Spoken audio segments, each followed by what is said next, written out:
Now this is story time. Workbook page number 33. The story topic is Y.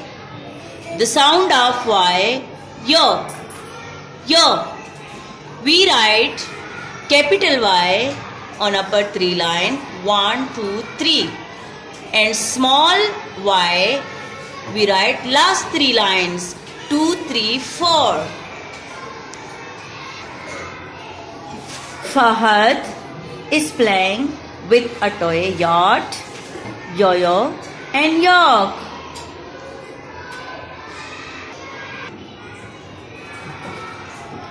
It's time for breakfast.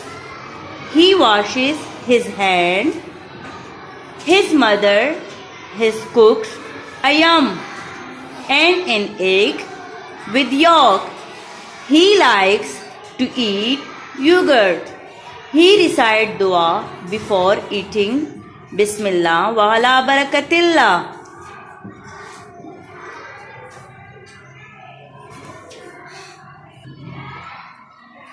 Listen again.